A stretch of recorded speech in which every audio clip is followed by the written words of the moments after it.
तर नमस्कार मित्रांनो, पुन्हा एकदा तुमचं स्वागत आहे M1 ट्रेडिंग स्पेसमध्ये. तर बघून घ्यात की आपल्या सेटअप अकॉर्डिंग आज कुठे ट्रेड एक्झिट झालेला आहे. आज आपण एकच ट्रेड एक्झिट केलेला आहे जो की निफ्टीमध्ये आहे आणि त्यामध्ये पण आपण आज एसएल बुक केलेला आहे. आज मार्केट टोटली साइडवेज टू वोलेटाईल होतं, त्या अकॉर्डिंग आज एकच ट्रेड एक्झिट झाला आणि त्यावरच आपण आज क्लोज केलेला आहे. तर एक्झॅक्टली तो ट्रेड कुठे एक्झिट झालेला होता ते आपण डिस्कस करून घेऊ. निफ्टीची ओपनिंग स्लाइटली गॅप अप होती, पीडीएचच्या वर आणि ओपनिंग दिलेली होती.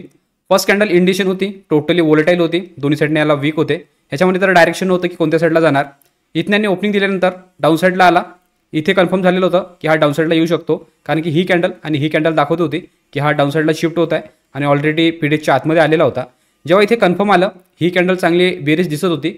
थोडी आज घाई झालेली होती, सेटअप अकॉर्डिंग नव्हता, बट सेंटिमेंट बघून मी इथे ट्रेड एक्झिट केलेला आहे. ह्याच्या क्लोजिंगवर मी ट्रेड एक्झिट केला. सेम कॅन्डलचा हाय मी एसएल लावलेला. मी विचार केलेला होता की या लेवलपर्यंत येऊन जाईल आणि 1:1 आपण इझिली बुक करू शकतो. बट एक्झॅक्टली आपण एंट्री घेतली आणि एक कॅन्डल होल्ड करून आणि नेक्स्ट कॅन्डलवर जो आपला एसएल आहे इथे बुक केलेला आहे. त्यानंतर पुन्हा थोडा वेळ थांबला, चांगली वोल्टिलिटी क्रिएट केली, पुन्हा डेलो लावला, पुन्हा डायरेक्टली वर गेला आहे, ऑलमोस्ट डे हाय जवळ पोहोचलेला होता. तर ह्यानंतर तर क्लिअर झालेलं होतं ही मुवमेंट आणि ही मुवमेंट की आज मार्केट टोटली साइडवेज आहे. तसे उद्या जी आहे ते हॉलिडे आहे, त्या अकॉर्डिंग आज मार्केट जे होतं ते टोटली सेटल होत होतं. आज निफ्टीची एक्सपायरी पण होती आणि सेन्सेक्सची पण एक्सपायरी होती, तर त्यामुळे होऊ शकतं की अशा प्रकारची आज मुवमेंट झालेली असेल. तर ह्यानंतर टोटली मार्केट एका रेंजमध्ये होतं, कोणत्याही साईडनी डायरेक्शन नव्हतं. जर मार्केट प्रॉपरली स्ट्रक्चर अकॉर्डिंग वर गेलं असतं किंवा स्ट्रक्चर अकॉर्डिंग डाऊन साईडला आलं असतं, त्या अकॉर्डिंगच आपण आज ट्रेड एक्झिक्यूट केली असते. मी लास्ट टाईममध्ये पण तुम्हाला सांगितलं होतं की टोटली आज अवॉइड करा. आपण टोटली या लेवलपर्यंत सांगितलेलं होतं की जोपर्यंत क्लिअरली ब्रेकआउट किंवा ब्रेकडाऊन देणार नाही तोपर्यंत आपण कोणताही ट्रेड एक्झिक्यूट करणार नाही. आणि मार्केटने तेच केलेलं आहे. दिवसभर वोल्टिलिटी क्रिएट केली आणि एका रेंजमध्येच टाइम स्पेंड करून जी क्लोजिंग दिलेली आहे ती पण आता रेंजमध्येच आहे. तर सेटअप अकॉर्डिंग ज्या प्रकारे ट्रेड पाहिजे होता तो आज 100% ॲक्युरेसी सोबत नव्हता, थोडा 70-80% होता. तो आपण इथे एक्झिक्यूट केला आणि लगेचच 2 कॅन्डलमध्ये आपला ट्रेलिंग आहे तो इथे बुक झालेला आहे. आणि ज्या प्रकारे मी सांगितलं की वोल्टिलिटी होती आणि स्ट्रक्चर नव्हतं, त्यामुळे आपण टोटली आज सेकंड ट्रेडसाठी इग्नोर केलेला आहे. तर इथे तुम्हाला क्लिअर झालेलं असेल की एक्झॅक्टली कोणत्या लेवलला आपण ट्रेड घेतला आणि कुठे आपला एसएल बुक झालेला आहे. याचबरोबर बघून घेऊ की बँक निफ्टीने कशा प्रकारे मोमेंटम केलेली आहे. बँक निफ्टीची ओपनिंग स्लाइटली गॅप अप होती, बट हा ऑलरेडी पीडीएच आणि पीडीएचच्या मध्ये होता. फर्स्ट कॅन्डल याची आणि निफ्टीची सेम होती, याच्यामध्ये पण डायरेक्शन नव्हती कोणत्या साईडला जाणार. बट ही कॅन्डल जेव्हा आली, बट हा जो हर्डल होता हा एक इकडे सपोर्टचं काम करत होता.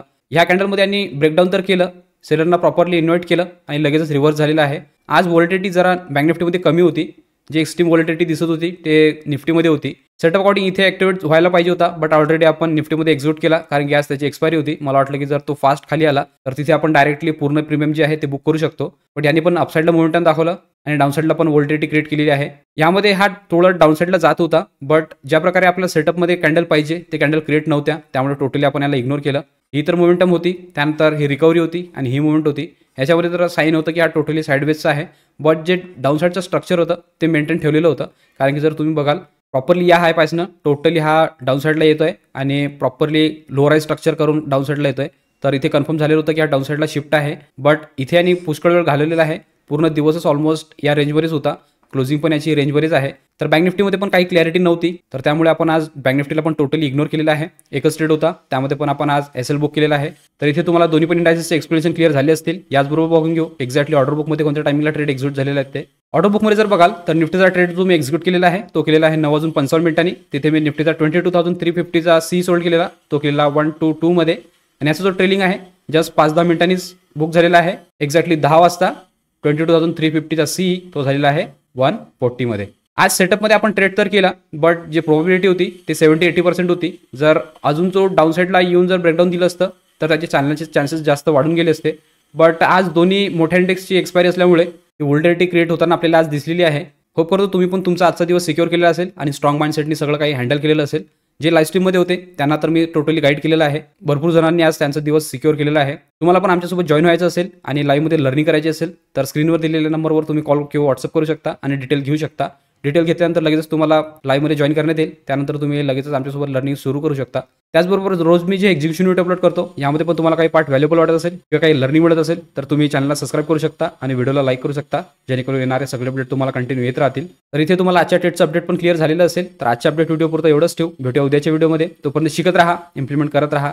गुड लक, बाय.